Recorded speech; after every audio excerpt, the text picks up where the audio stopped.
Tom, of course, up a game, just has to win one of the next two. And this one's looking pretty good. He has 2 Urza's pieces and a map.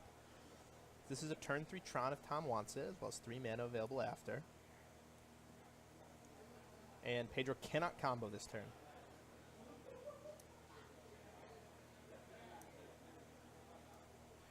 Really wondering what kind of hand Pedro kept here, because this is looking really bad, right? No turn 1 Accelerator. No Devoted Druid or Vizier, so far as we know. So unless he has...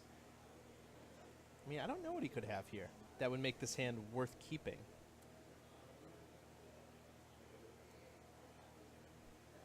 He can't think that he's going to pressure Tommy's life total before Tommy kills him. That's unlikely. Ooh, okay, okay. It's a Rex Sage. But with such a paltry clock, Tom will have a lot of time to draw out of this.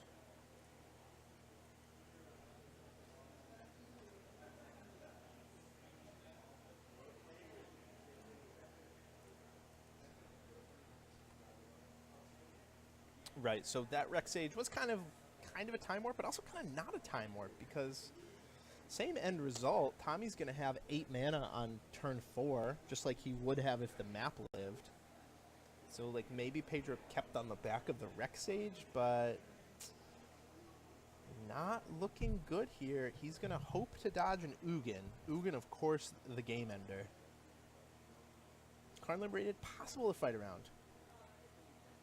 Wormcoil Engine, very possible to fight around. Worldbreaker, sure. Ballista, Ballista's tough too. Ballista's tough too.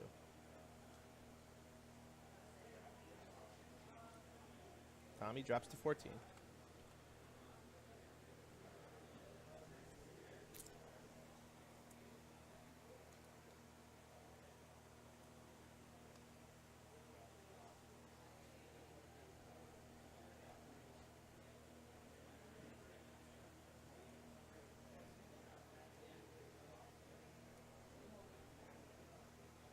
What Pedro has to follow up.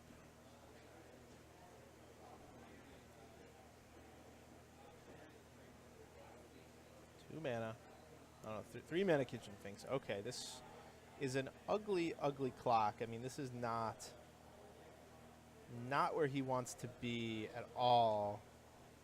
Like, yeah, this is a 2-turn clock, but it's so unlikely that it gets there. Yeah, here's 8 mana. Here's Ballista for 4. Oh, no, Pedro. Ugly, ugly, ugly.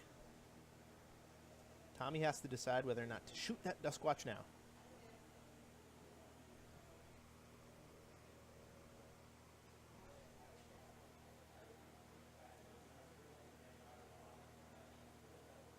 There's Pedro. Wow, Path to Exile in the deck.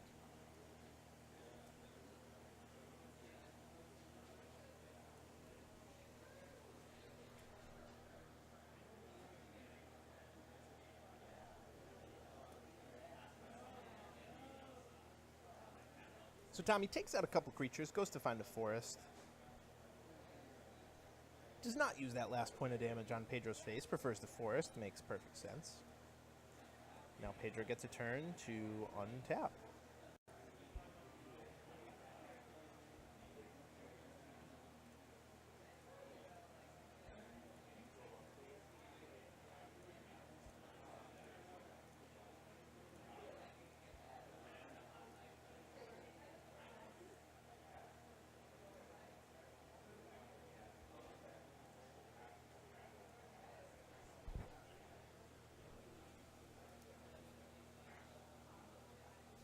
Karn Lib drawn by Tommy.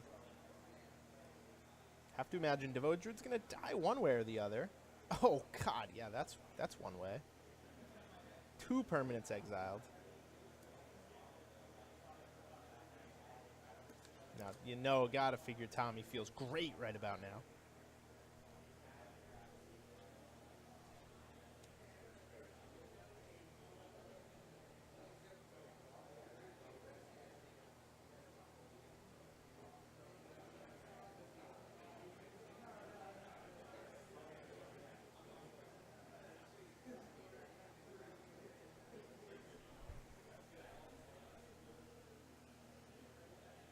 holding up Collected Company. It is possible, I suppose, that Tommy only has limited interaction,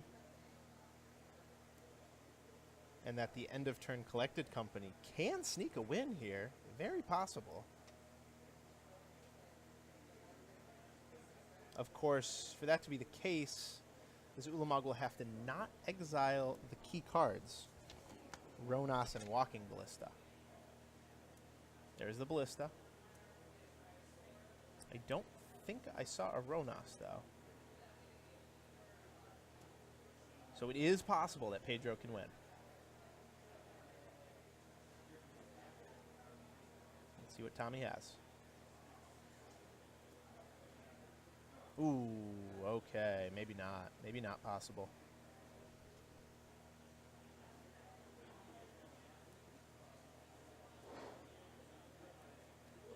So unfortunate for Pedro. He's 1 mana short of being able to use the Pride Mage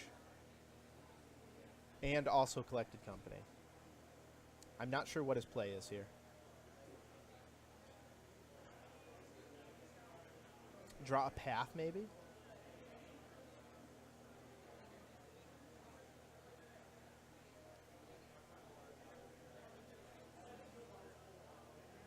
He's at 1, is Pedro.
The second Ulamog attack.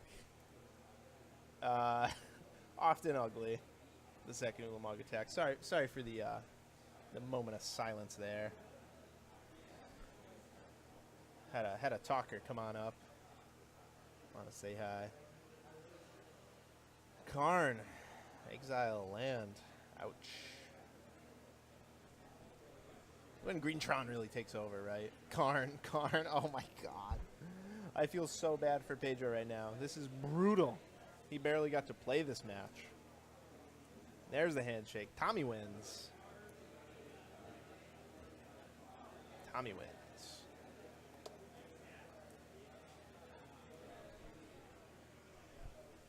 Tommy moves on to 3-0. Pedro falls to 2-1. Not a bad record. In a 6-round tournament with only 40-something people, that is not bad at all. 2-1.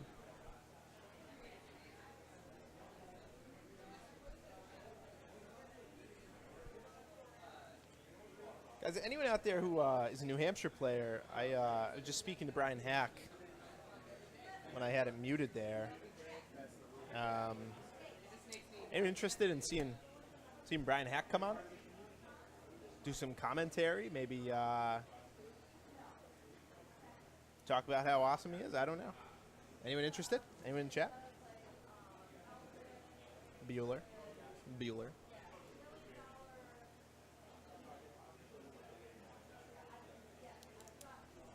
Brian Hack is like the Worcester of Magic players, you know. It might not be pretty, but gets the job done, and is not to be messed with.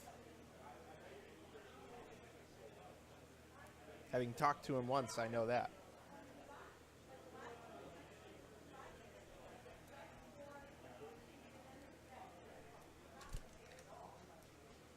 Any New Hampshire players in the chat?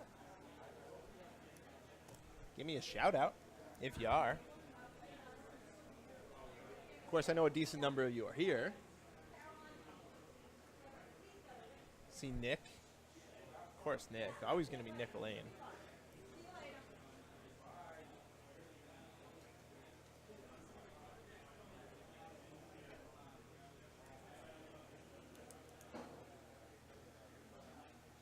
Tommy, well done. Pedro, well fought. You know, I mean, that was tough.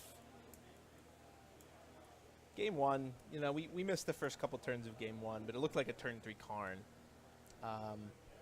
And if you don't know your opponent's playing Tron, you know, you might keep a slower hand that has, like, a Cord and a Coco.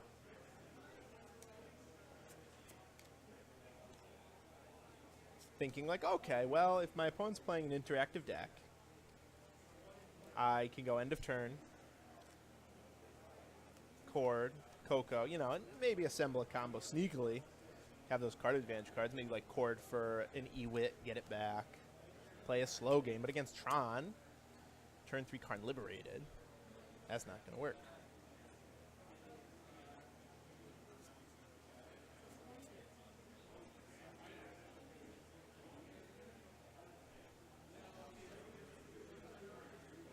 Hey, just wondering, Judge Josh, are you still in the chat? Josh Campbell? Any Josh Campbells out there? Or have you left me for a better stream?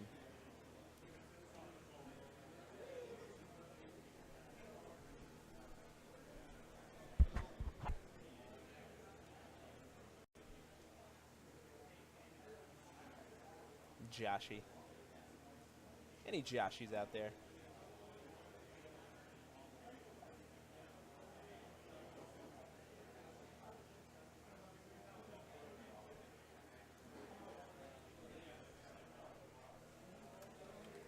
No Joshies. I was hoping to talk about a little Angry Hobo action.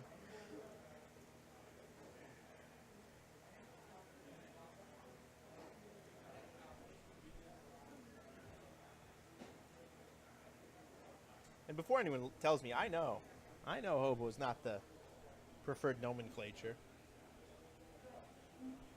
Homeless, perhaps, or the temporarily displaced. I'm not sure. I'm not sure what the preferred nomenclature is there. But it's a format set in a post-apocalyptic world, right? A world where some undescribed catastrophe has happened. We're not sure, right? Probably not related to Magic cards. The Magic players probably didn't ride and overthrow the system. I'm not sure what happened, but I don't think it was that. Okay, so post-apocalyptic world. The governments of the world have fallen by the wayside. People have lost faith in the governments of the world. And the paper money, they print too much of it. Not worth anything. So the currency now, right, the way that people trade goods and services is through Magic cards.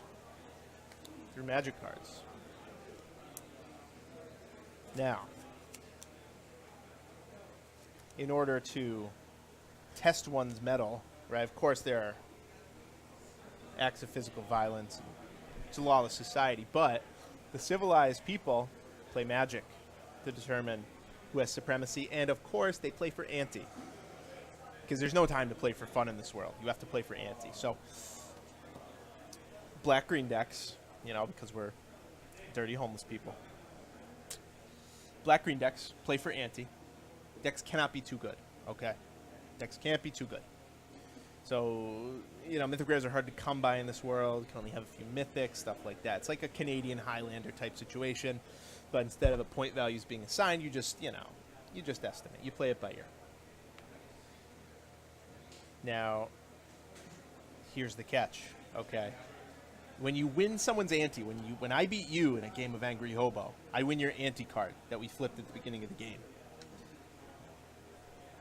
I have to add it to my deck. That's the caveat. Okay, so I can't just put it in my collection, because my collection is my deck, my Angry Hobo deck. Magic card's also very rare. So I have to add it to my deck. I shuffle it up, no matter if there's synergy, there's no synergy. But at least everyone's playing black-green, so we can cast it. Yeah. So it's a self-balancing format, where as your deck gets smaller and smaller, my deck gets larger and larger. Theoretically, less synergy, less consistency, and your deck getting smaller and smaller, so you know what to expect from each draw, everything like that. Your deck gets better, and it self-balances, right? The format self-balances. So my friends and I have been playing Angry Hobo for years now. We have our original black-green decks. We have never really modified them. So it's really fun. I wish I had it on me to show you guys, but, you know, I take the deck, I fan through it. I'll find a sleeved card. It'll just have my friend's name on the bottom because it originally came from him. So we trace where the cards go. Really fun. No one plays for ante anymore, with good reason. It's kind of like feels pretty bad to lose your best card or win someone's forest, whatever. But it is fun to play for ante when the decks are purposely bad, when you don't put too much value in the deck. You know, I'm not putting a Bayou in this black-green deck. I'll put in that dumb, like, Tempest come into play tapped Pain Land, Pine Barrens or whatever. I'll put that in my deck. You can win that. I'll put in a Woodland Cemetery. And you play with your friends, you know, and when you ante a card, you ante it face down at the end of the match. When you win, you flip it up. It's the big reveal. Maybe it's their best card. It's a fun format. It doesn't sound like much, but the reason I was asking about Judge Josh, see if Josh Campbell's in the chat. He recently built a deck. He's on the train. Mike Plummer, who we saw last round on the Angry Hobo train. Really, it's just goofy. It's a format for fun, you know. So highly recommend it. If you're ever at X9 or Off the Wall, if you're ever going to be there, let me know. I'll bring my Angry Hobo deck. We can duel. You can win my Thorn Elemental or my Verdant Force or whatever big, stupid fatty I have in. Just don't make your deck too good. And, you know, you can splash too. Just say no, like, double colors, no double splashes. No, like, blue cards in your deck, because if I win that blue card from you, it'll be really hard for me to cast it. I have, like, 4 blue sources. Highly recommend you try it. Any questions, you can message me about it, about the power level it should be. You know, it's like EDH. Power level is whatever you want it to be, whatever your playgroup decides. And it's fun. The games take less time than EDH. It's more like combat-oriented than EDH, usually, in my experience. And it's really fun to play. So, highly recommend it. Angry Hobo. I'll bring my deck next time to the next TJ1K if you want to make one and bring it. I would absolutely recommend you do so. I'll play you in between rounds. That would be pretty cool. I know you see Brian Hack here. He's not here yet. Maybe when he's done gabbing over there, we'll get him in the booth. Do have some time left in this round. So probably going to throw it to